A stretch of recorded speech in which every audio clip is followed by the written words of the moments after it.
నిధులు లేవు, సర్పంచ్ ఎలక్షన్స్ పెడితే మనకు సెంట్రల్ గవర్నమెంట్ నిధులు వస్తాయని చెప్పి ఏదో ఒక సాకు చెప్పి ఎలక్షన్లు పోవాలని చూస్తున్నారు.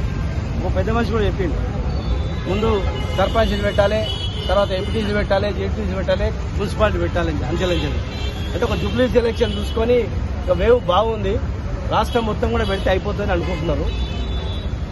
అది వేరు, ఇది వేరు.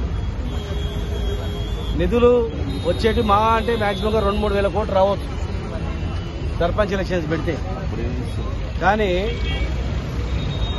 మూసీ రివర్ ప్రాజెక్టులో 1,00,000 కోట్ల ఒక 10,000 కోట్లు తక్కువ చేసుకోండి, మీ ఎస్టిమేషన్ సరిపోతుంది. ఇంకా చాలా డెవలప్ చేస్తామంటారు కదా, ఎస్టిమేషన్ చేస్తారు కదా, కోట్లు వందలు. అది లేకున్నా పర్లేదు, మాకు అభివృద్ధి లేకున్నా పర్లేదు. 70 ఏళ్ళు తెలంగాణ ఏం అభివృద్ధి లేకుండా 9 ఉమ్మడి జిల్లాలు మొత్తం కరువు ప్రాంతాలుగా ప్రకటించినా కూడా బతికినాం. ఇవాళ ఇంకా ఏమైనా సరే బతుకుతాం, కానీ ఒక రిజర్వేషన్ మాత్రం ఇది రావాలా ఖచ్చితంగా. దీన్ని సాగు చెప్పి ఇట్లా ఖచ్చితంగా దీన్ని సాగు చెప్పి ఎలక్షన్లు పోతే మాత్రం ఎట్టి పరిస్థితుల్లో తెలంగాణ అగ్నిగుండం అవుతుంది.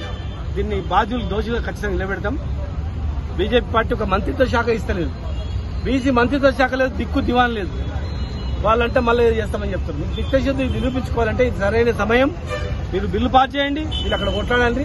ఆఫ్టర్ 42% చట్ట సవరణ చేసిన తర్వాతనే ఏ ఎలక్షన్ అయినా తెలంగాణ పోవాలి.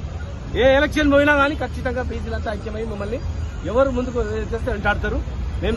మేము పార్లమెంట్లో కొట్లాడడానికి మా పార్టీ తరఫున మా ఎంపీలు ఉన్నారు, రాజ్యసభలో కొట్లాడతారు. మీరు ఏ పిలిపించినా కూడా దానికి కట్టుబడి మేము ఉంటామని చెప్పి మీ ద్వారా తెలియదు.